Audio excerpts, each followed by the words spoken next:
Assalamualaikum warahmatullahi wabarakatuh. Yang terhormat Ibu Septi Nurmalita SMA Saku, dosen pengampu mata kuliah Statistika Ekonomi dan Bisnis. Pada video kali ini saya Siti Aisyah dengan nomor induk mahasiswa 17066230015 dari kelas 1 akuntansi A akan menjelaskan analisis pengaruh likuiditas dan leverage terhadap profitabilitas pada perusahaan sektor healthcare yang terdaftar di Bursa Efek Indonesia tahun 2023. Nah, berikut ada 23 perusahaan. Saya menggunakan variabel X yaitu current ratio dan gross profit serta variabel Y-nya adalah liability. Oke, untuk hipotesisnya H0 tidak terdapat pengaruh yang signifikan antara current ratio dan gross profit terhadap total liabilities pada perusahaan sektor healthcare. H1-nya gross profit berpengaruh negatif dan signifikan terhadap total liabilities. H2, current ratio berpengaruh negatif dan signifikan terhadap total liabilities. Berikut adalah summary output-nya. Multiple regression-nya ada di angka 0,6503, R square 0,4229, adjusted R square 0,365, standard error 191,636, dan observations-nya yaitu 23. Berikut adalah hasil dari regression-nya. Nah, berdasarkan hasil regresi terhadap 23 perusahaan pada sektor healthcare, diperoleh bahwa model yang menguji pengaruh current ratio dan gross profit terhadap total liability signifikan secara statistik dengan nilai R-square sebesar 0,4229 dan significance F sebesar 0,041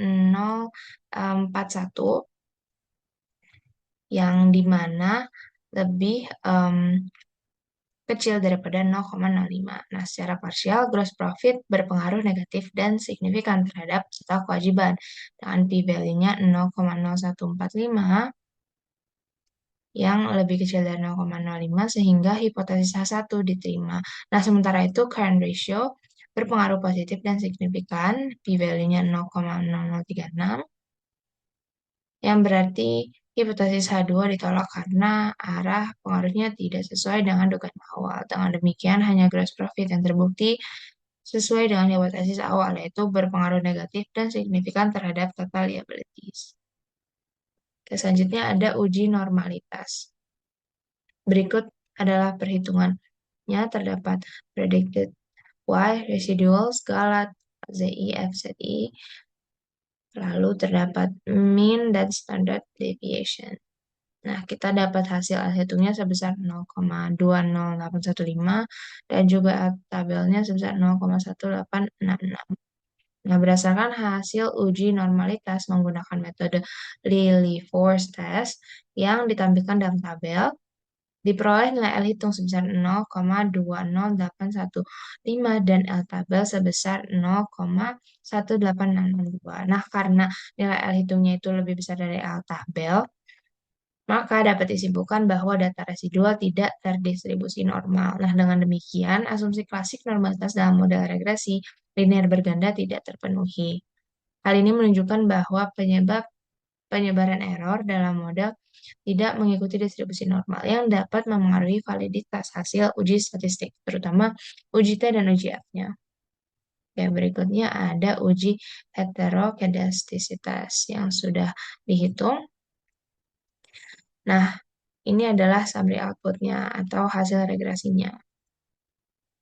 Langsung saja interpretasinya berdasarkan output regresi linear berganda pada gambar, diperoleh nilai R square sebesar 0,8428, yang berarti bahwa 84% variabilitas total liabilities dapat dijelaskan oleh variabel current ratio dan gross profit, sedangkan sisanya sebesar 15,72 dijelaskan oleh variabel lain di luar model. Nah, UGF ini menunjukkan significance F sebesar 6,78 jauh di bawah 0,05 sehingga dapat disimpulkan bahwa model regresi secara simultan signifikan. Secara parsial, nilai tes statistik untuk variabel X atau gross profit adalah 10,61 dengan p-value sebesar 6,78 yang juga jauh lebih kecil dari 0,05. Ini menunjukkan bahwa gross profit berpengaruh signifikan terhadap total liabilities. Dengan demikian, model ini layak dan kedua ujian statistik menunjukkan bahwa gross profit secara signifikan memengaruhi tingkat kewajiban perusahaan sektor healthcare. Baik, selanjutnya ada uji multikolinearitas.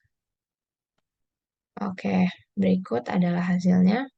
Nah, berdasarkan hasil uji multikolinearitas antara variabel independen X1 yaitu current ratio dan X2 yaitu gross profit, diperoleh nilai korelasi atau R sebesar 0,2291 dan nilai R kuadrat sebesar 0,0525 yang mengindikasikan hubungan yang sangat lemah antara kedua variabel tersebut.